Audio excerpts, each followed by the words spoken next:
Assalamu alaikum. Today the topic of the presentation is the relational SQL. My name is the Alina Mazhar and my ID is 190020067017 and the program is the BS Chemistry. आज का जो हमारा presentation का topic है वो है basically relational SQL के बारे में। इंट्रोडक्शन के बारे में हम सबसे पहले बात करें कि रिलेशनल एसक्यूएल हमारे पास है क्या। RDBMS है, ये हमारे पास ये है रिलेशनल डेटाबेस मैनेजमेंट सिस्टम। आजकल जितने भी हमारे पास मॉडर्न मैनेजमेंट सिस्टम्स डेटाबेस से रिलेटेड हैं, जिसमें हमारे पास SQL है, MS SQL है, सर्वर IBM DB2 है, ओरेकल या MySQL है, इसके अलावा माइक्रोसॉफ्ट SS है, वो सारे के सारे जो हैं वो हमारे RDBMS पे ही बेस करते हैं। RDBMS अगर हम बात करें तो इसके अंदर हमारे पास जो मॉडल इंट्रोड्यूस हुआ था, EF कॉड ने करवाया था रिलेशनल मॉडल, उसके ऊपर बेस कर रही होती है।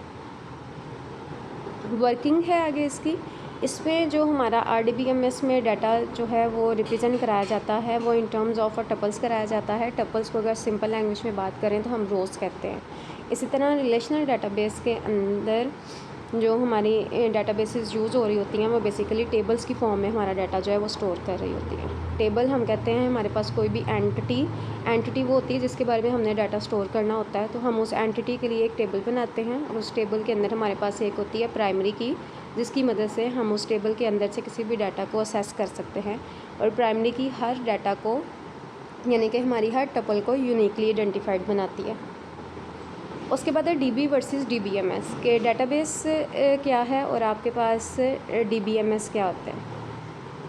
DBMS और RDBMS दोनों ही इंफॉर्मेशन को स्टोर करने के लिए यूज़ हो रहे होते हैं, लेकिन इनके अंदर जो डिफरेंस है, DBMS डेटाबेस मैनेजमेंट सिस्टम है जबकि RDBMS हमारे पास रिलेशनल डेटाबेस मैनेजमेंट सिस्टम है।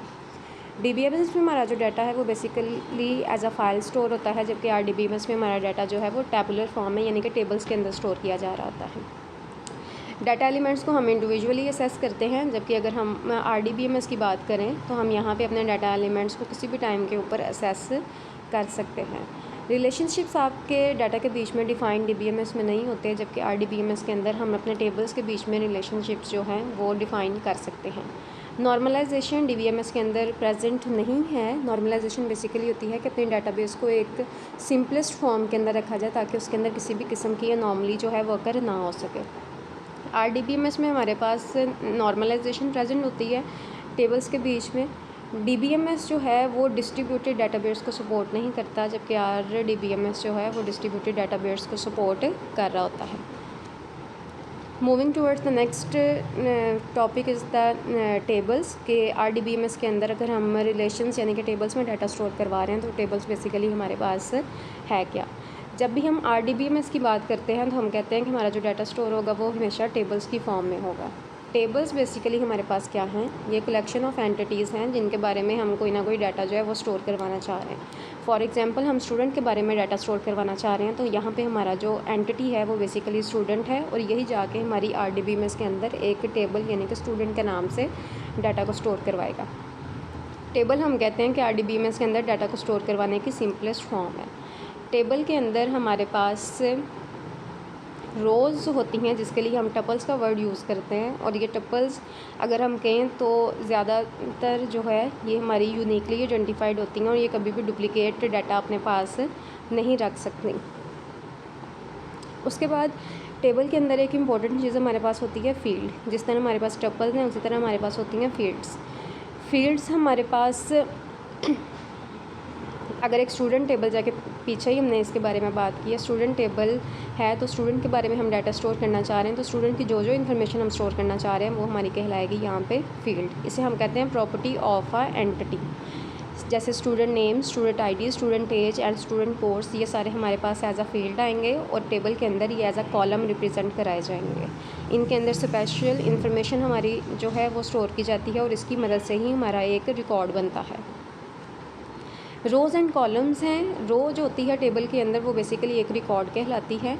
इसके अंदर स्पेसिफिक इन्फॉर्मेशन होती है एक सिंगल एंट्री के बारे में। जैसे एक स्टूडेंट है हमारे पास, उसका रोल नंबर, उसका नेम, उसका एड्रेस और उसका कोर्स कोड जो है, ये अगर सारा डाटा एज अ कलेक्टिवली हम देखें तो ये हमारे पास एक रो बनेगी। ये हॉरिजेंटल रोज़ होती हैं हमारे पास, तो वो हमारी टपल्स भी कहलाती हैं। इसी तरह हमारे पास कॉलम है, तो ये वर्टिकल एंटिटी है। वर्टिकल फॉर्म में एक टेबल के अंदर जो हमारे पास इंफॉर्मेशन होती है वो हमारी कहलाती है कॉलम। और ये जो है ये स्पेसिफिक टू फील्ड होती है, यानी कि फील्ड से रिलेट कर रही होती है। उसके बाद है डेटाबेस कीज़। डेटाबेस के अंदर अपने कीज़ जो हैं वो हमारे लिए बहुत ज़्यादा इम्पॉर्टेंट हैं। जब भी हमने एक या दो टेबल्स के बीच में कोई रिलेशन डिफ़ाइन करना होता है, तो ये हम हमेशा अपनी कीज़ की मदद से ही करते हैं। की जो होती है वो हमारे पास या तो किसी एक कॉलम पे कंसिस्ट कर सकती है या एक से ज़्यादा कॉलम्स पे कंसिस्ट कर सकती है। इसी तरह से उनके डिफरेंट हमारे पास नाम हैं। टाइप्स ऑफ कीज़ की बात करें तो एक हमारे पास है सबसे पहले प्राइमरी की, सुपर की, फॉरेन की, कैंडिडेट की, ऑल्टरनेट की और कंपोजिट की। प्राइमरी की को डिफ़ाइन करते हुए कहें, हम कहते हैं कि ये हमारे पास एक कैंडिडेट की है। कैंडिडेट की से मुराद होता है कि कोई ऐसी कीज़ जो कि एज अ प्राइमरी की हम यूज़ कर सकते हैं, यानी कि उसके पास ये एबिलिटी है कि हम उसे एज अ प्राइमरी की यूज़ कर सकें।